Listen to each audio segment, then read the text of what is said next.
اللہ کے رسول حضرت محمد مصطفیٰ صلی اللہ علیہ وآلہ وسلم بار بار امام حسین کو بلند کر کے دنیا کو یہ بتاتے تھے کہ یہ حسین مجھ سے ہے اور میں اس حسین سے۔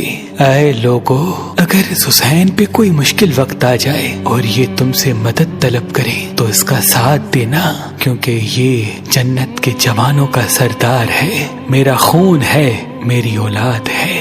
لیکن افسوس، ابھی رسول اللہ کی رحلت کو تھوڑا وقت ہی گزرا تھا کہ کربلا کے میدان میں ایک طرف 9 لاکھ کا مجمع تھا تو دوسری طرف وہ حسین جس کو اللہ کے رسول اپنے کندھوں پہ سوار کرتے تھے۔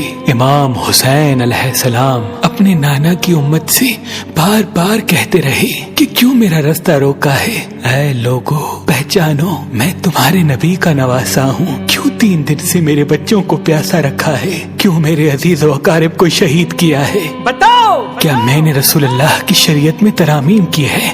کسی انسان کا حق کھایا ہے؟ کسی انسان پہ ظلم کیا ہے؟ اتنے میں فوج یزید ایک آواز میں کہنے لگی، اے حسین، ہم سب تجھے تیرے بابا علی کے بغض میں قتل کر رہے ہیں تاکہ یزید ہماری جھولیاں دولت سے بھر دے۔ امام حسین نے فرمایا، اے لوگو، آج جس اسلام کا علم تمہارے ہاتھوں میں بلند ہے، یہ علم میرے بابا علی نے بلند کیا۔ مت بھولنا، خیبر و خندق میں اگر علی نہ ہوتے تو اسلام کی فتح ناممکن تھی۔ وہ علی جس نے پوری زندگی اسلام کی تبلیغ کی، حق کو بلند کیا، رسول اللہ کی حفاظت کی، آج اس علی کو یہ اجر دے رہے ہو۔ اے لوگو، بتاؤ، اللہ کے رسول نے بار بار میرے بابا علی کا ہاتھ بلند کر کے فرمایا تھا کہ جہاں حق ہوگا وہاں علی ہوگا، جہاں علی ہوگا وہاں حق ہوگا، اور آج اس علی اور اولاد رسول کو یہ اجر دے رہے ہو۔ اتنے میں یزید کی فوج کے سپہ سالاروں نے دیکھا کہ کہیں فوج میں بغاوت نہ ہو جائے۔ اے شمر، کیا دیکھ رہے ہو؟ حملہ کرو۔ بس لاکھوں کی فوج نے جب رسول اللہ کے نواسے پہ حملہ کیا، امام حسین علیہ السلام نے اللہ کا نام لیا اور ذوالفقار کو نیام سے نکالا۔ تاریخ گواہ ہے، ایک طرف لاکھوں کا مجمع اور ایک طرف 3 دن کا بھوکا پیاسا حسین ابن علی۔ زمین پہ اس طرح کی جنگ پہلے کبھی نہیں دیکھی تھی کہ ایک تنہا انسان لاکھوں کے مجمع کو اس طرح سے فنار کر رہا ہے کہ فوج اشکیا واپس پلٹ کے بھاگنے لگی۔ امام حسین فوج یزید سے مخاطب ہو کے فرماتے ہیں، آؤ، 3 دن کے بھوکے کی جنگ دیکھو، 3 دن کے پیاسے کی جنگ دیکھو، رسول کے اس نواسے کی جنگ دیکھو، اس کی جنگ دیکھو جس کا جوان بھائی مارا گیا، جس کے جوان بیٹے کو نظروں کے سامنے قتل کیا گیا، جس نے اپنے ہی ہاتھوں سے اپنے بچے کی قبر بنائی۔ امام حسین شیر کی طرح فوج یزید سے لڑ رہے ہیں۔ اتنے میں آواز غیب آتی ہے، حسین، تیرا اللہ تجھ سے راضی ہوا۔ بس اس صدا کا سننا تھا، امام حسین علیہ السلام نے اپنے ذوالفقار کو تھام لیا۔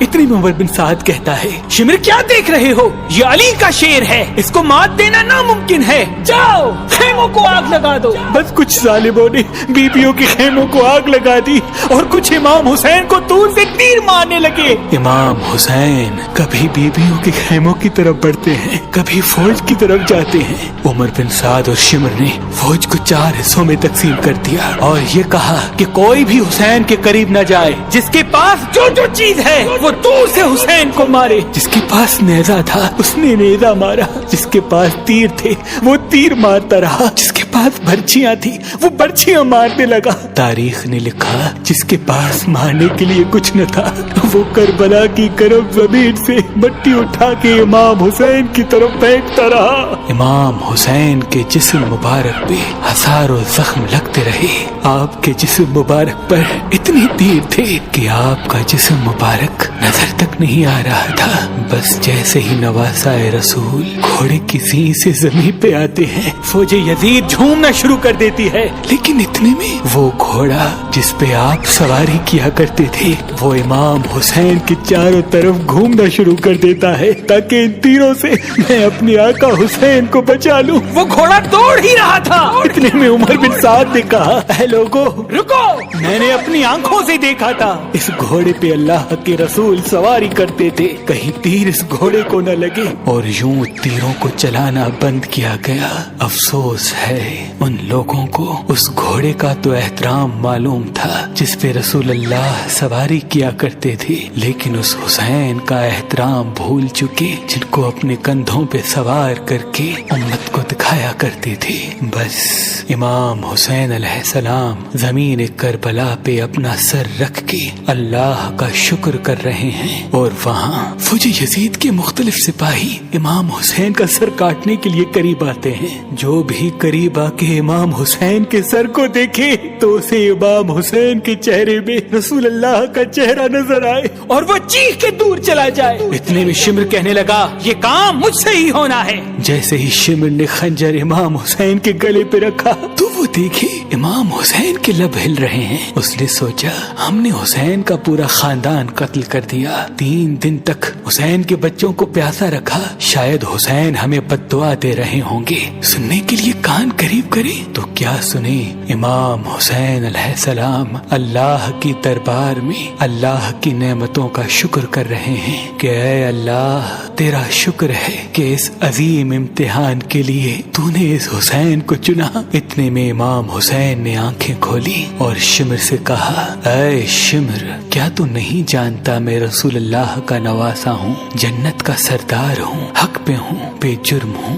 شمر نے کہا ہاں مجھے معلوم ہے، پھر آپ نے فرمایا تو کیوں قتل کر رہے ہو؟ شمر نے کہا تاکہ یزید میری جھولی دنیاوی دولت سے بھر دے۔ بس یہ کہتے کہتے شمر امام حسین کا گلا کاٹتا رہا اور فوجی یزید مسلسل جھومتی رہی۔ امام حسین کے سر قلم ہونے کے بعد سادات کو لوٹا گیا۔ امام حسین کے سر مبارک کو نوکے سنا پہ بلند کر دیا۔ بی بی سکینہ کو تماچے مارنے لگے۔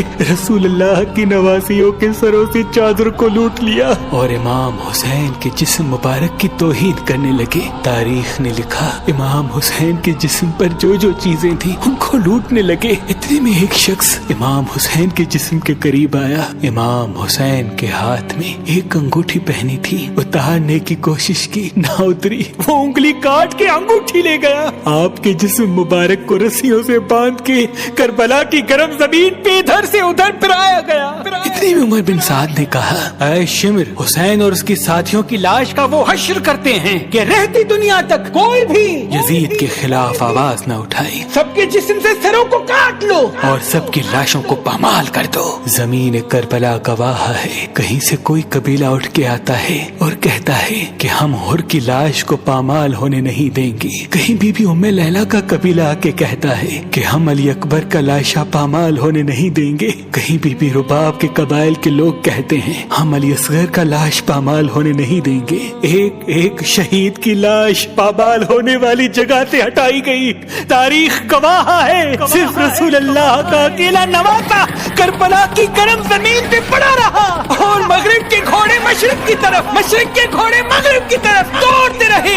امام حسین کا جسم پامال ہوتا رہا۔ امام جعفر صادق علیہ السلام فرماتے ہیں میرا سلام ہو میرے اس غریب دادا پر جس کی لاش کو اس طرح سے پامال کیا گیا کہ ان کی دائیں پسلیاں بائیں پسلیوں کی طرف چلی گئی اور بائیں پسلیاں دائیں پسلیوں کی طرف چلی گئی، جن کا سینہ اور پشت ایک ساتھ ہو گیا۔ سلام ہو میرے اس بے وطن دادا حسین پر جن کے جسم مبارک کے ٹکڑوں کو زمین کربلا پہ بکھیرا گیا۔ سلام ہو، سلام ہو، سلام ہو۔